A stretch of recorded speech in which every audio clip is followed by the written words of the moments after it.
Bonjour à tous. Bonjour à tous.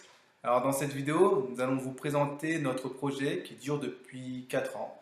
Ce projet, c'est le projet Bardock Gaiden. Donc Bardock Gaiden, un spin-off à l'univers Dragon Ball. Voilà, Donc une préquelle en fait à l'histoire de Dragon Ball.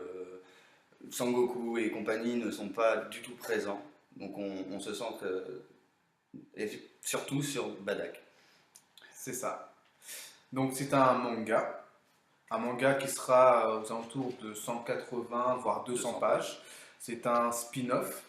Donc pour l'instant, c'est un one-shot.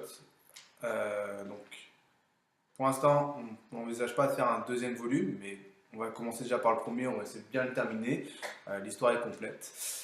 Donc c'est une histoire qui a commencé, enfin l'idée nous est venue en 2013. 2013, voilà, donc une volonté de notre part à tous les deux de créer un manga à nous, en fait, tout simplement. Bon, après, étant fan de manga et plus particulièrement de Dragon Ball, on a décidé de faire quelque chose dans l'univers de DBZ.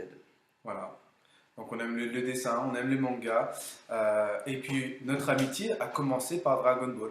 On était en sixième Sixième, quand on s'est rencontrés et tout de suite on a parlé Dragon Ball, tout de suite s'est accroché. Et en fait Dragon Ball c'est le lien. c'est le lien, c'est le fil conducteur de notre amitié. Et effectivement, et en fait, vraiment quelque part, c'est quelque chose qui s'exprime, qui s'exprimera dans ce projet et ce manga qui va être diffusé, notamment dans les conventions. Et on va commencer aussi à le diffuser, donc deux pages au moins Par semaine. par Ça, semaine. Donc on va le but. diffuser par le biais des réseaux sociaux.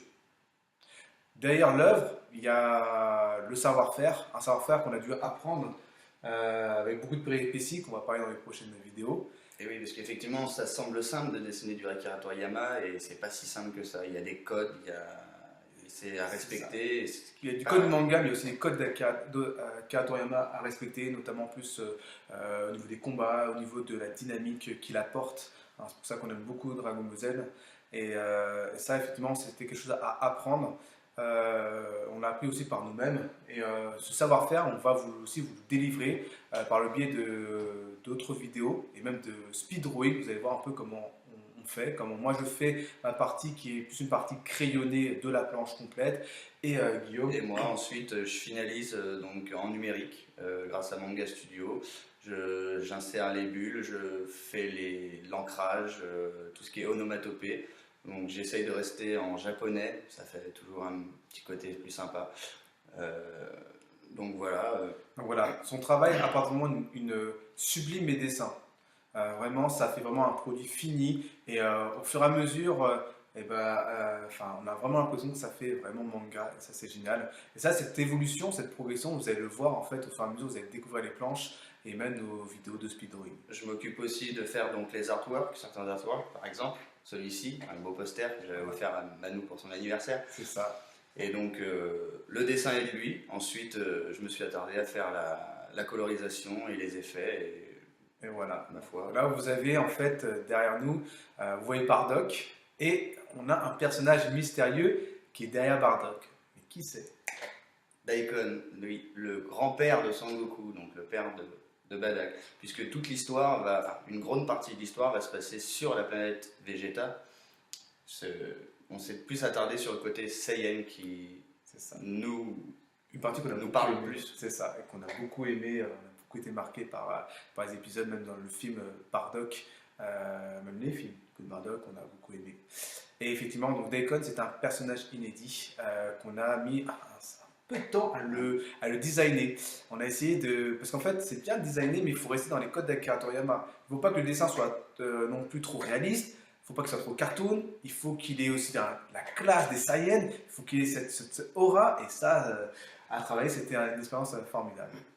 Et donc oui, donc on a essayé de faire, donc, comme on l'a déjà dit, une préquelle. Donc il faut bien penser que donc, tous les personnages, certains personnages qu'on peut connaître, présents notamment dans le film Le Père de Sangoku, mais ils sont jeunes, à l'âge de Sangohan peut-être, au moment du Cell Game à peu près. C'est ça.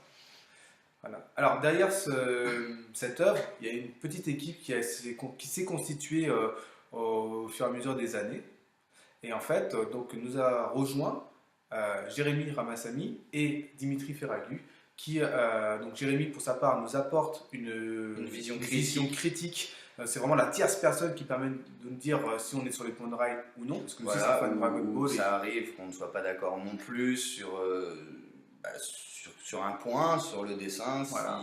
donc il tranche tout simplement. Il tranche. Ça, voilà, c'est vraiment c'est notre vision, ça nous permet de voir si c'est des choses à modifier ou non, et pour le public, hein, tout simplement. Et Dimitri de son côté, donc qui sort d'une filière littéraire, qui est peut-être un peu meilleur en grammaire, en orthographe que nous, va beaucoup nous aider en tout cas pour tout ce qui est dialogue. Voilà, c'est important. Et oui, c'est important. Ouais, bah, ça fait l'âme du manga, donc Respecter une espèce de lexique propre à Dragon Ball. c'est ça. Voilà, c'était tout pour cette première vidéo, et vous allez avoir donc d'autres vidéos qui vont arriver. Bientôt. À bientôt. À bientôt.